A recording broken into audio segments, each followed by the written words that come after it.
수의 글이 있습니다. 한번 잘 들어보세요. 나의 고향은 경남 산천이다. 지금도 비교적 가난한 곳이다. 그러나 아버지는 가정 형편도 안 되고 머리도 안 되는 나를 대구로 보냈다. 대구 중을 다녔는데 공부가 하기 싫었다. 1학년 8반 석차는 68명 중에 68등 꼴찌를 했다. 부끄러운 성적표를 가지고 고향으로 가는 어린 마음에도 그 성적을 내밀 자신이 없었다. 당신이 교육을 받지 못한 한을 자식을 통해 풀고자 했는데 꼴찌라니. 끼니를 제대로 잊지 못하는 소장농을 하면서도 아들을 중학교에 보낼 생각을 한 아버지를 떠올리면 그냥 있을 수가 없었다. 그래서 잉크로 기록된 성적표를 68명 중에 1등으로 고쳐서 아버지께 보여드렸다. 대구로 유학 간 아들이 집으로 왔으니 친지들이 몰려와 찬석이는 공부를 참 잘했느냐 물었다. 아버지는 앞으로 봐야지. 이번에는 어쩌다가 1등을 했는가배 했다. 명순이는 자식 하나 잘 둬서 1등을 했으면 책거리를 해야지 했다.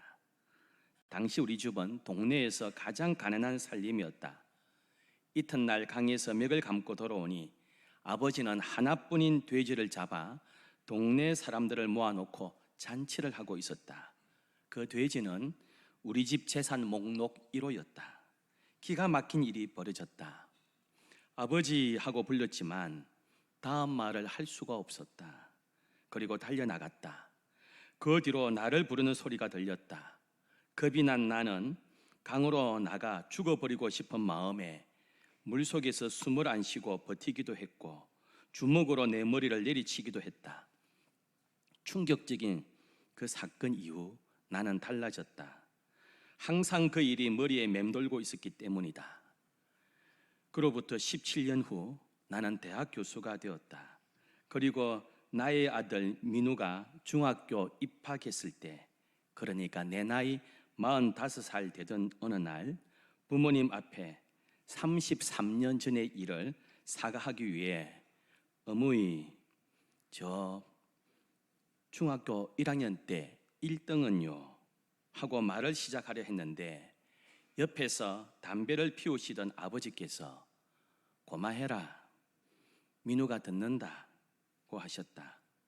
자식의 위조한 성적을 알고도 재산 목록 1호인 돼지를 잡아 잔치를 벌이신 아버지의 마음을 박사이고 교수이고 대학 총장인 나는 아직도 감히 알 수가 없다. 아버지의 깊은 사랑이었습니다. 본문은 아버지 예수님께서 말씀하신 그 유명한 탕자의 비유입니다. 화가 렘브란트의 돌아온 탕자라는 그림을 통해서도 아주 유명해졌습니다. 저를 지도했던 여러 목사님, 선배 목사님들은 이런 이야기 하셨습니다. 탕자의 비유는 가능하면 설교하지 마라. 교인들이 너무나 잘 알기 때문에 설교를 미리 다 짐작해서 은혜가 안 된다 했습니다. 그럼에도 불구하고 오늘 함께 이 말씀을 나누면 좋겠습니다. 한 대갑집에 부잣집에 두 아들이 있었습니다. 둘째 아들이 이렇게 요구합니다. 12절에 아버지여, 재산 중에서 내게 돌아올 본깃을 내게 주소서 하는지라. 구약의 말씀에 의하면 장남에게는 유산을 2배를 줍니다. 나머지 아이들에게는 절반만 줍니다. 자식이 2명이면요 장남은 3분의 1을 가지고 차남은 3분의 1을 가지게 되어 있습니다. 재산 상속은 그 부모가 임종할 때에 상속하는 법입니다. 아버지가 건강할 때는 유산을 물려주지 않습니다. 그런데 이 둘째 아들은 아버지가 건강함에도 불구하고 자기 몫을 달라고 떼를 쓰고 떼를 썼습니다. 이것은 아버지의 권위를 인정하는 것이 아니고요, 심하게 이야기하면 빨리 아버지 죽으시오 하는 불효막심한 행위입니다. 아버지의 가슴에 큰 상처를 남기는 일입니다.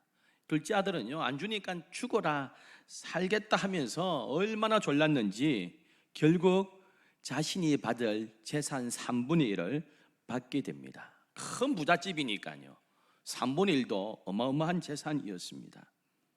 설령 유대 간섭에요, 아버지가 살아 생전에 유산을 물려준다 할지라도요, 그 재산을 아버지가 살아있는 동안에는 임의로 처분할 수가 없었고, 그 재산 가지고 재산을 불렸습니다.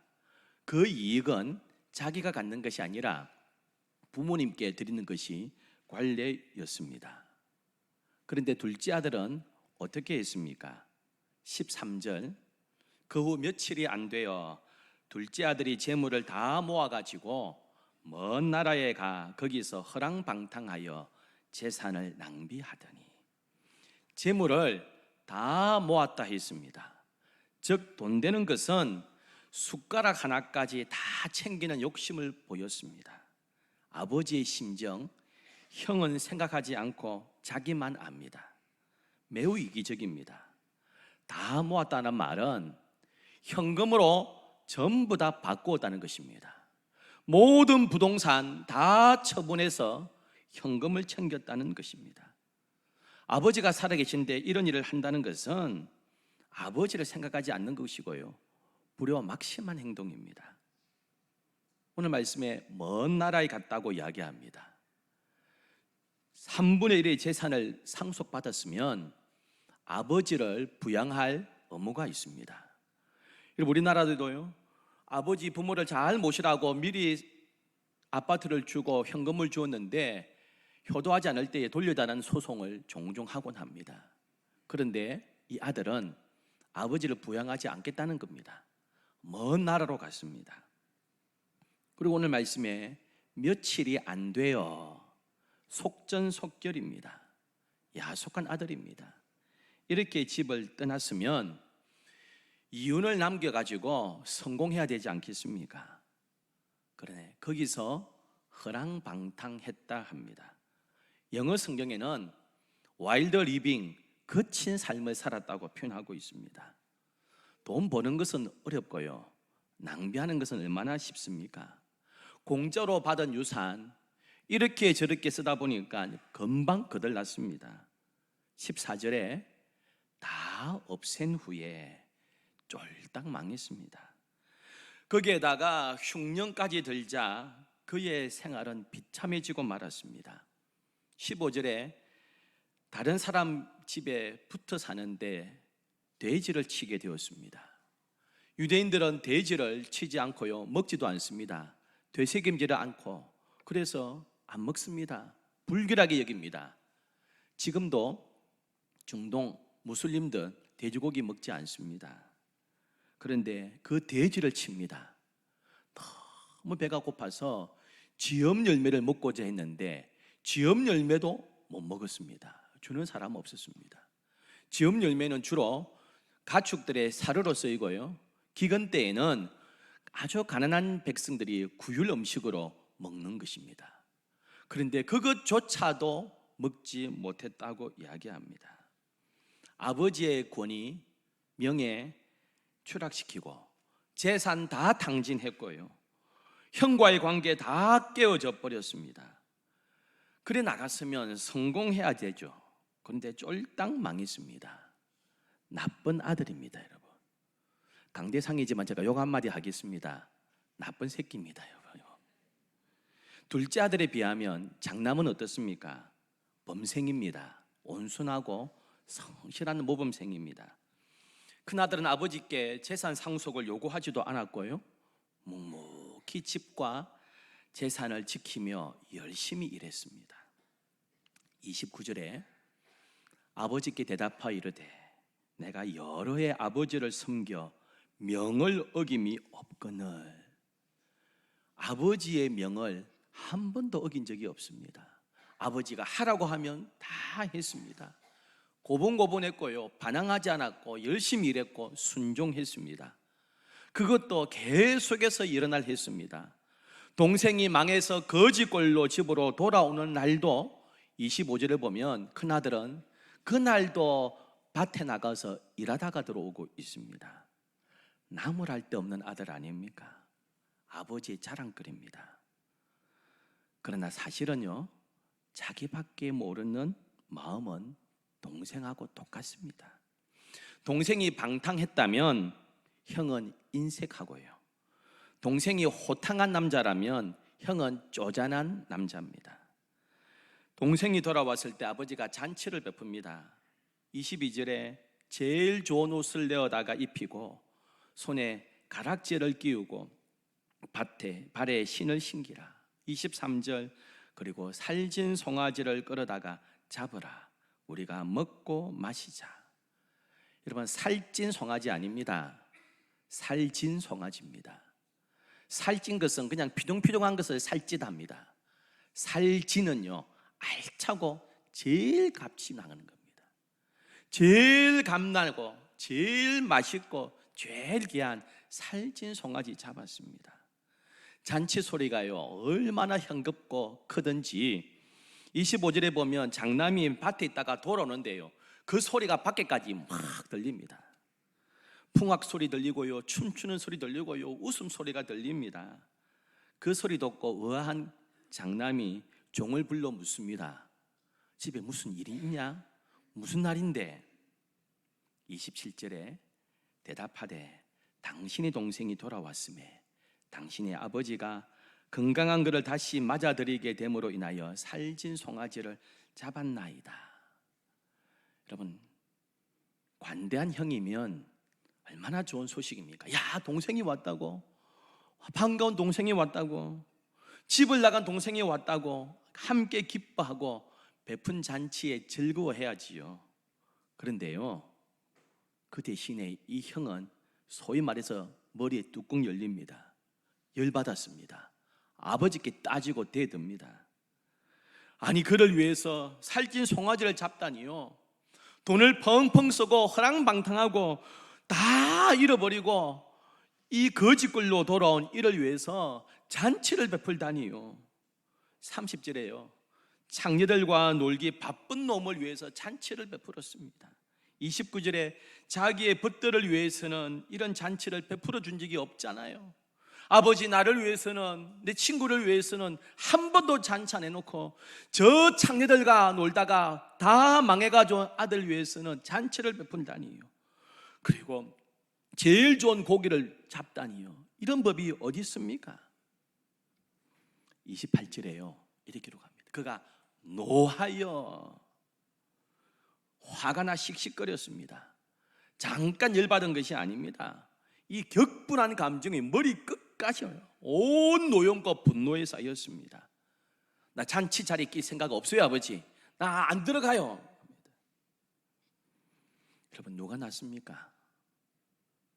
큰아들이 좋은 아들입니까? 둘째 아들이 좋습니까? 이 두 아들 가운데 남편감을 고르라면 여러분, 누구를 고르겠습니까? 화끈한 둘째 아들 고르겠습니까? 쪼잔한 큰애를 고르겠습니까? 여러분, 사위감을 고르라면 방탕한 둘째 아들을 사위 삼고 싶습니까? 일밖에 모르는 큰아들을 사위 삼고 싶습니까? 내 친구를 택하라면 창기들과 붙하고 흥청망청 쓰는 둘째 아들을 친구 삼고 싶습니까? 잔치라고는 모르고요, 죽어라 일만 하고 밴댕이 소갈머리 가진 그 큰애를 내 친구 삼고 싶습니까? 아버지에게요, 둘째 아들은 결코 좋은 아들 아닙니다.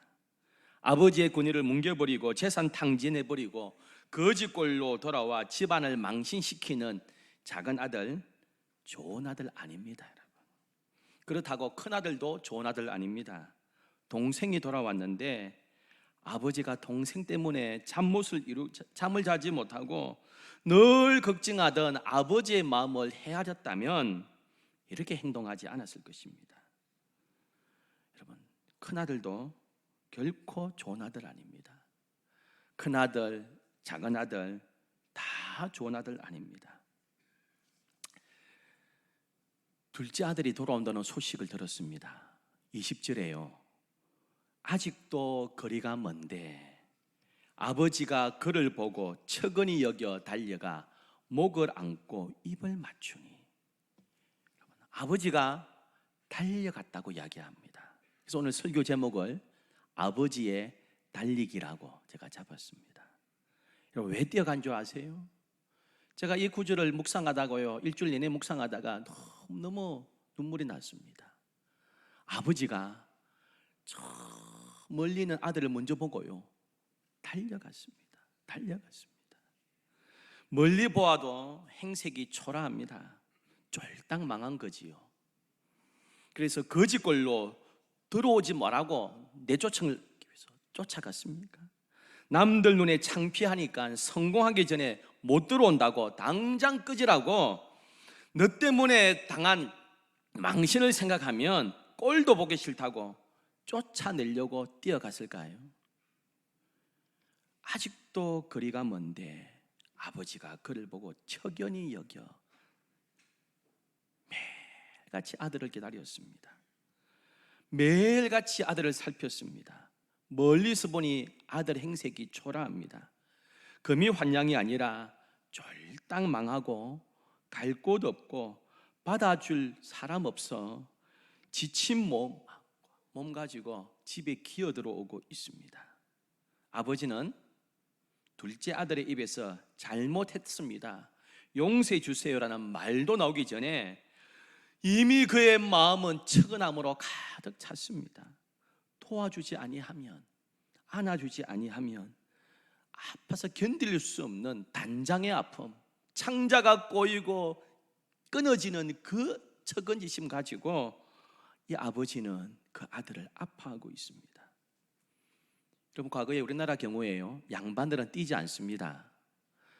선교사들이 와서요, 테니스를 치는데 양반들이 놀렸습니다. 이 더운 날에 저렇게 뛰어다니고 하인들이나 시키지, 이렇게 했습니다.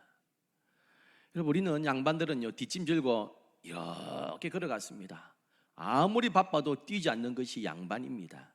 뛰는 것은 쌍놈들이고요, 뛰는 것은 종들만 뛰어다니는 거라고 생각했습니다.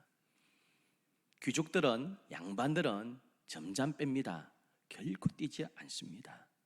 중동도 마찬가지입니다. 그래서 아랍어 성경에는 아버지가 달려갔다고 표현 안 하고 아버지가 서둘렀다, 이렇게 표현하고 있습니다. 그러나 예수님은 이렇게 말씀하셨습니다. 아버지가 달려갔다. 헬라어로 트레코, 아버지가 트레코 했다. 트레코는요, 적당히 뛰는 게 아닙니다. 100m 단거리 경주하듯이요, 전 속력으로 온 힘을 다하여 젖먹는 힘을 뛰어가는 것을 달려가, 트레코. 저게 아들이 보입니다. 온 힘을 다하여 전 속력으로 뛰어가고 있습니다. 적당히 뛰어가는 게 아닙니다. 온 힘을 다하여 들어갑니다. 여러분, 왜 아버지가요? 왜 아버지가, 나이 많은 아버지가, 부잣집 영감님이 채통이고 체면이고 다 옷을 죽이고요, 온 힘을 다하여 아들에게 달려가고 있습니까? 아들을 보는 순간 기다려서도 안 되고요, 걸어서 마중해서도 안 되고 달려야만 하는 이유가 있습니다. 그것은 마을 사람들로부터 이 아들을 보호하기 위함이었습니다. 아들이 마을을 거쳐서, 마을을 지나서 대감집으로 들어올 것 아닙니까? 찌질하고 누더기 옷을 입었습니다. 누추한 옷차림입니다. 온 옷에서는 돼지 냄새, 돼지똥 냄새, 고약한 냄새가 풍깁니다. 마을 사람들은 이 아들을 보면서 조롱했겠지요. 이 아들을 향하여 손가락질 하겠지요. 성공한다고 부려막심하게 나간 놈이 꼴 좋다 하겠지요. 아이들은 돌멩이를 던지겠지요. 여인들은 그 고약한 냄새 때문에 코를 막고 고개를 돌리면서 비웃지 않겠습니까? 그래서요, 이 아버지는 마을 사람들로부터 비웃음을 막기 위해서, 조롱을 막기 위해서, 아들을 보호하기 위해서요, 전 속력으로 달려가서 그 아들을 안았습니다. 마을 입구에서 아버지 집까지는 그 오는 걸음은요, 혼자 걸어오는 그 걸음이라면 빌라도 관정에서요, 골고다 언덕까지 올라가면서 온갖 수치와 조롱과 모욕을 당했던 그 걸음처럼 그 마을을 지나올 때 이 아들이 당할 수치와 모욕과 조롱, 아버지는 견딜 수가 없었습니다. 그래서 전속력으로 달려가서 조롱당하지 않게, 비웃음 당하지 않게, 모욕 당하지 않게, 부끄러움 당하지 않게 아들을 아는 것입니다. 보나마나 망실당한 아들을 그냥 아버지는 놔둘 수가 없었어요. 왜요? 내 아들이니까요. 아들이 망가지고 추잡하고 마약도 하고 술준정미가 되고 장기들과 놀고요, 무엇에 중독되어서 폐인처럼 되었을지라도 내 아들이니까요. 내 아들이니까 아버지는 달려갔습니다. 배고파서 괴로웠고 좋았던 날들 그리워하고요, 집이라고 찾아오는데 아들이 돌아오는 길에 이 아버지가 보호해 주어야만 했습니다. 사람들의 손가락질로부터 보호하는 것이 아버지의 역할이었습니다. 비록 아버지의 권위와 명예를 다 실추시킨 아들이었지만 아버지에게는 끝까지 책임져 줘야 될 사랑스러운 아들이었거든요. 여러분, 그런 아들이 조롱당할까봐, 놀림거리가 될까봐, 사람들의 눈에 띄기 전에, 조롱받기 전에 보호해주기 위해서요, 체면이고 채통이고 상관없이 아버지는 온 힘을 다하여 달려가고 또 달리고 있습니다. 아버지는 아들을 결코 부끄러워하지 않습니다. 아버지는 집으로 돌아오는 아들을 책망하지도 않아요. 집안 망신시킨 놈이라고 얼굴을 돌리지도 않습니다. 아버지에겐 그냥 사랑스러운 아들이고 아픈 손가락이고요, 조롱받을까봐, 손가락질 당할까봐 어서 품어주고 싶은 아들이었습니다. 여러분, 이게 아비의 마음입니다. 이게 우리 하나님의 마음인 줄 믿습니다. 하나님은 오늘도 우리가 실패하고 넘어진 나를 부끄러워하지 않으세요. 남들에게 손가락질 당할까봐 있는 힘을 다하여서 달려와서 저와 여러분을 품어주십니다.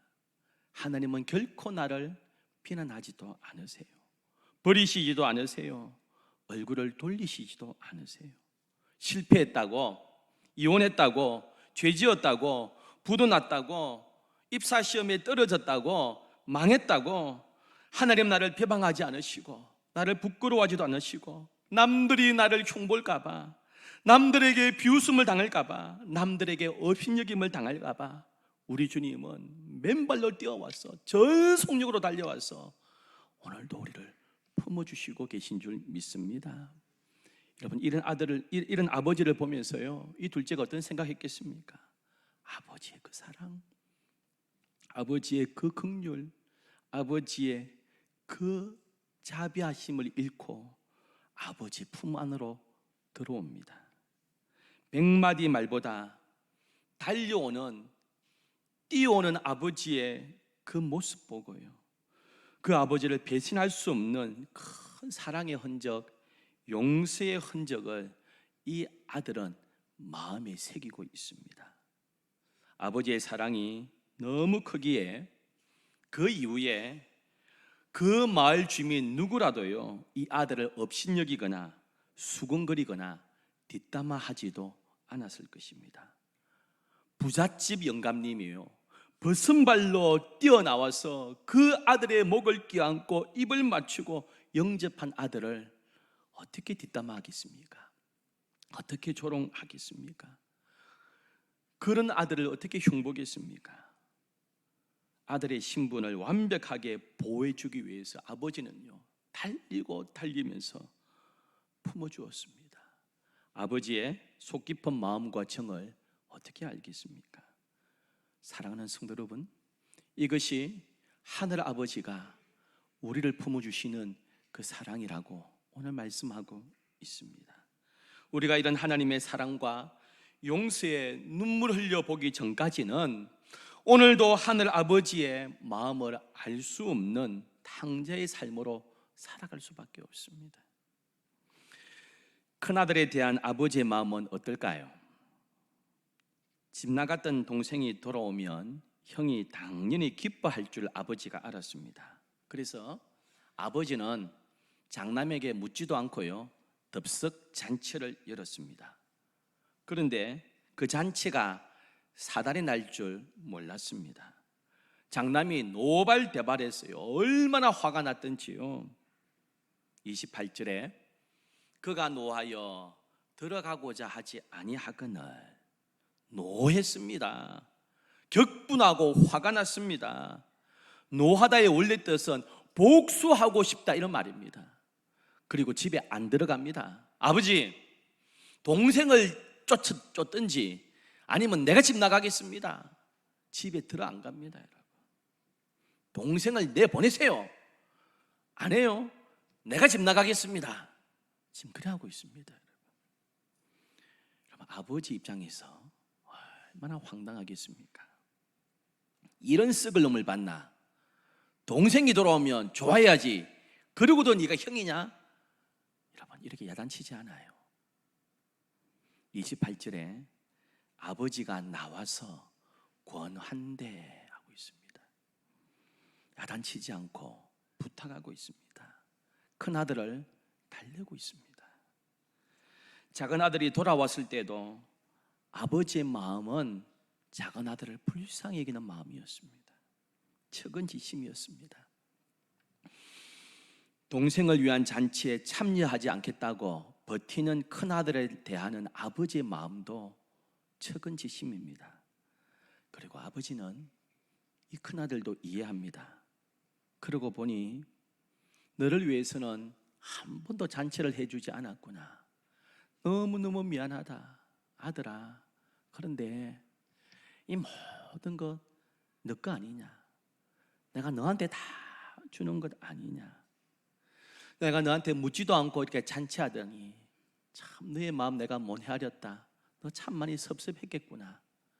다 네 것 아니냐? 내가 너를 얼마나 믿고 있는데 내가 너를 믿어서 그렇단다. 아버지를 용서해다오. 여러분, 이런 아버지의 마음이요, 큰아들의 마음을 열었습니다. 아버지의 사랑을 알게 된 큰아들, 잔치를 열어준 적이 없기에 무정한 아버지라고 생각했는데 아들아 미안하다. 이 재산 다 네 것 아니냐? 내가 너를 얼마나 사랑하고 믿는데 내가 다 물려주어도 안심할 너 아들 아니냐? 여러분, 아버지의 마음은 큰아들의 동생을 받아들이게 만들었습니다. 아버지의 사랑과 용서, 측은지심이 두 아들을 모두 다 살리고 있습니다. 그래서요, 탕자의 비유에서 주인공은 탕자가 아닙니다. 아버지입니다. 탕자 이야기는 우리 기독교의 핵심입니다. 집을 떠났던 탕자가 눈물을 질질 흘리며 아버지 저 왔어요 하는 이야기가 탕자가 주인공이 아니라 그 탕자와 큰아들을 품어주시는 하늘 아버지의 러브스토리입니다. 성경은 사람이 하나님을 위해서 무엇을 했는가를 말씀하지 않고요, 하나님께서 사람을 위해서 무엇을 했는가를 말씀해 줍니다. 우리 하나님이 주인공이십니다. 탕자 이야기는 아버지가 주인공이고요, 하나님이 주인공이십니다. 내가 주님을 사랑하고 주를 위해서 많은 일을 했다고 생각하지만 사실 우리 인생은 하나님의 용서의 결과이고요, 내 인생은 하나님의 사랑의 일기의 기록입니다. 사랑하는 성도 여러분, 지금 어느 자리에 서 있습니까? 방탕하여 집을 떠난 들토끼 같은 둘째 아들이 내 모습입니까? 아직도 마음을 정하지 못하고 헤매는 중입니까? 아니면 집을 떠난 적이 없는 집토끼 큰아들입니까? 그러면서도 정작 하나님의 사랑은 모르고요, 삐뚤어지고 내 마음에 안 드는 사람을 향하여 작은 아들이라고 손가락질하고 정죄하는 큰아들의 모습은 아닙니까? 여러분, 있는 힘을 다하여 전속력으로 달려오시는 그 아버지, 오늘도 우리가 이 모습 그대로 하나님께 나아가기만 하면 우리에게 지금도 하나님은 달려와서 우리를 품어주시는 하나님이신 줄 믿습니다. 내 처지가 어떻더라도요, 내 상황이 어떻더라도 우리 아버지는 우리를 부끄러워하지 않으세요. 내 사랑하는 아들이다. 사람들에게 조롱당할까 싶어서, 사람들에게 손가락질 당할까 싶어서 온 힘을 다하여서 달려와서 우리를 안아주셨기 때문에 저와 여러분이 이 자리에 앉아있는 줄 믿습니다.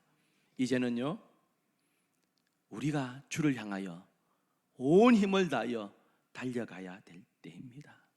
하늘 아버지의 그 사랑과 용서를 믿고 주님을 향하여 온 힘을 다하여 달려갈 때에 우리 앞길에 꽃길 허락해 주실 것이고요, 잔치 인생으로 바꾸어 주실 줄 믿습니다. 좋으신 하나님 아버지, 둘째 아들을 보자마자 사람들에게